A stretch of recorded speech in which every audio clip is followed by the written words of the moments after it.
तो पुलिस वाला कहता है तुम्हारे वालिद की तबीयत खराब, टमटम में डाल के लेके जाओ। टमटम का इजाजत तुम्हारा बाप दिया। ये बीजेपी हुकूमत और ये बीजेपी के तमाम लोग जिस तरह के केसेस करा के डरा रहे हैं, मैं डरने वाला नहीं हूँ। मैं अपनी कौम के लिए हर हद तक गुजरूंगा, हर हद तक, वो कुछ भी हो जाए। ये शख्स को चक्कर आ रही थी डायलिसिस के बाद में, कुछ खिलाना कुछ पिलाना था। रोड पे अब्दुल रशीद साहब, इनके साहिबजादे, इन्हें पकड़ कर बैठे हैं। वो गिड़गिड़ा रहे हैं, ड्राइवर जाके गिड़गिड़ा रहे हैं, उसके बावजूद कोई इनका पुरसाने हाल नहीं। ये तो सिर्फ एक नमूना पेश कर रहा हूँ। अगर ये कोरोना नहीं होता तो आज विधानसभा के सामने खड़ा होता मैं। ऑटो वाले पे जुल्म कर कर ऑटो ले जाकर अगर ये अपने पास सीज कर देते हैं तो मैं पूछना चाहता हूँ, कौन जिम्मेदार है इस शहर का? क्या ये शहर लावारिस हो गया है? क्या ये शहर में इस तरह के जुल्म होंगे? क्या इस तरह की मौतें रोज होंगी? जो ऑटो ड्राइवर है उस गरीब की रोटी की छीन कर उसकी गाड़ी लेके जाके वहां रख दी। 2 माह से परेशान है, ये उसके पूरे डॉक्यूमेंट्स ओके है, मैंने अभी चेक किया। उसके बावजूद ये जुल्म, ये बर्बरियत, जिसकी वजह से एक बुजुर्ग को कुछ भी हो जाता तो इसके जिम्मेदार कौन है? आपका इफ्तार कहाँ हुआ? रोड पे ही हो गया। आपका और आपका दोनों का इफ्तार रोड पे पुलिस स्टेशन के सामने।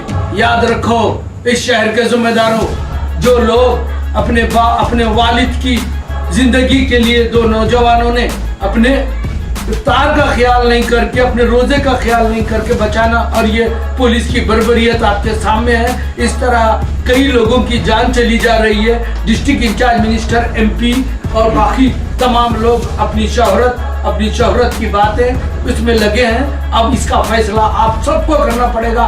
यहाँ हिंदू मुसलमान नहीं, यहाँ पे इंसान। सबसे पहले मैं इंसानियत की बात करने आया हूँ। अगर इसमें कोई हिंदू भाई भी होगा, कोई सिख भाई भी होगा, कोई क्रिश्चियन भाई भी होगा, मैं उम्मीद करता हूँ कि पुलिस की बर्बरियत दूसरे पेशेंटों के साथ ना हो। मैं अल्लाह से दुआ गो हूँ कि अल्लाह सबको ऐसा अब्दुल रशीद जैसा बेटा दे।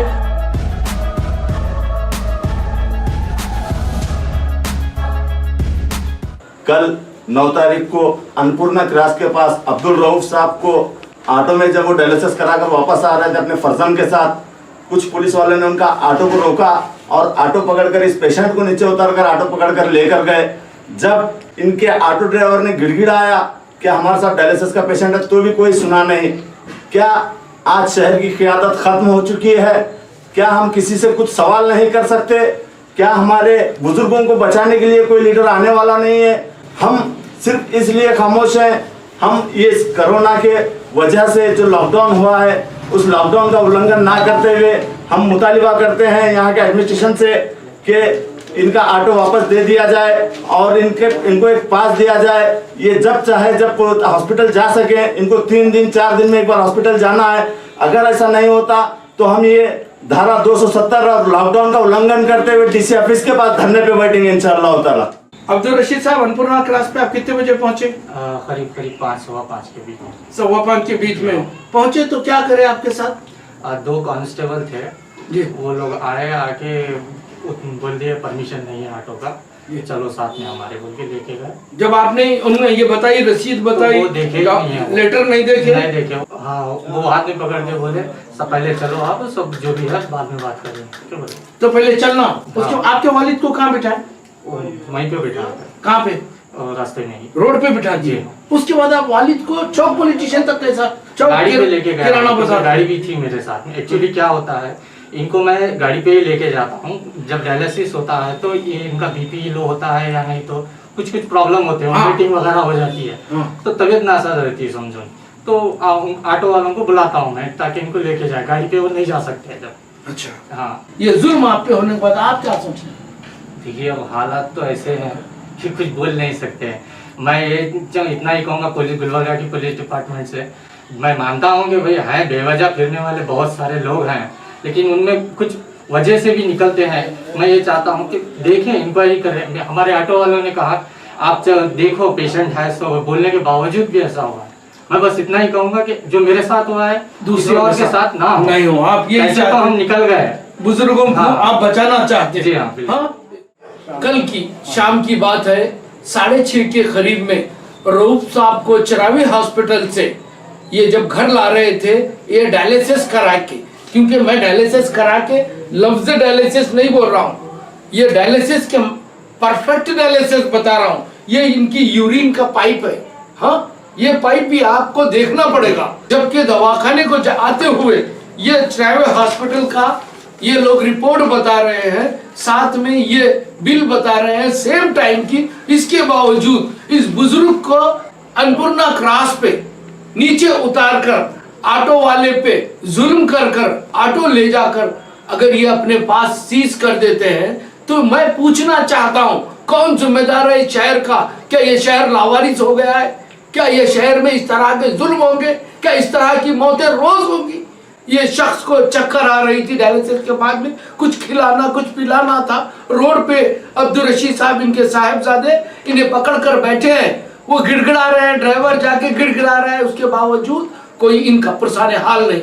मैं उनसे पूछना चाहता हूं, कल मैंने सबको फोन लगाया, मेरे पास कॉल डिटेल्स है, कोई फोन रिसीव नहीं किया। कौन जिम्मेदार है इस चीज का? ये हर हफ्ते में 2 बार 2300 रुपए खर्च रहा है बच्चा।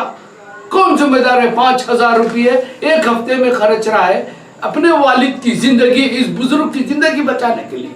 क्या वो घर लाने के लिए अगर कुछ हो जाता, आज भी ऑटो पकड़ा गया है, कौन है इसका जिम्मेदार? मैं उससे पूछना चाहता हूँ, इस शहर का कौन जिम्मेदार है? मैं यहाँ पे किसी को पॉलिटिक्स करने नहीं आया हूँ, मैं सिर्फ मेरे कौम के इस बुजुर्ग को बचाने के लिए, हमदर्दी के लिए आया हूँ। और वो जो ऑटो ड्राइवर है उस गरीब की रोटी की छीन कर उसकी गाड़ी लेके जाके वहां रख दी। 2 माह से परेशान है, ये उसके पूरे डॉक्यूमेंट्स ओके हैं, मैंने अभी चेक किया, उसके बावजूद ये जुल्म, ये बर्बरियत, जिसकी वजह से एक बुजुर्ग को कुछ भी हो जाता तो इसके जिम्मेदार कौन है? मैं आज मजबूर होकर कल से आज तक, कल शाम में बहुत कोशिश करा, मैं सब जगह फोन करने के बाद जब इनका ऑटो नहीं छूटा तो आज मैंने हर आदमी से डिस्कस किया इस बारे में, हाँ, लेकिन फिर भी ऑटो नहीं छूटा। वो लड़का जुर्माना भरने के लिए तैयार था तो पुलिस वाला कहता है तुम्हारे वालिद की तबीयत खराब, टमटम में डाल के लेके जाओ। टमटम का इजाजत तुम्हारा बाप दिया, हाँ, मेरे ऑटो को नहीं छोड़ सकते तो टमटम का इजाजत तुम्हारा बाप दिया, टमटम भी लेके जाओगे किसी गरीब की? इस आदमी की जिंदगी से खेल रहे हो तुम, हाँ। इसका तो ये तो सिर्फ एक नमूना पेश कर रहा हूं। अगर ये कोरोना नहीं होता तो आज विधानसभा के सामने खड़ा होता मैं, लेकिन मैं मजबूर हूं। माह रमजान में सिर्फ इस हुकूमत का नाकारा, ये बीजेपी हुकूमत और ये बीजेपी के तमाम लोग जिस तरह के केसेस करा के डरा रहे हैं, मैं डरने वाला नहीं हूं। मैं अपनी कौम के लिए हर हद तक गुजरूंगा, हर हद तक, को कुछ भी हो जाए, लेकिन आप लोगों को अब संभलना पड़ेगा, अपने बुजुर्गों को बचाना पड़ेगा और इन ऑटो ड्राइवर गरीबों को बचाना पड़ेगा। इनकी सेहतों को लेके जो परेशानी है उसका हल होना पड़ेगा। This video is sponsored by Mahalakshmi Jewelers, Shaheen Group of Institutions, Acharya PU College, MKS Layout, Newson Fabrics Cloth Store, Shweta Dentistry, MAM PU College, and by Orbis International School.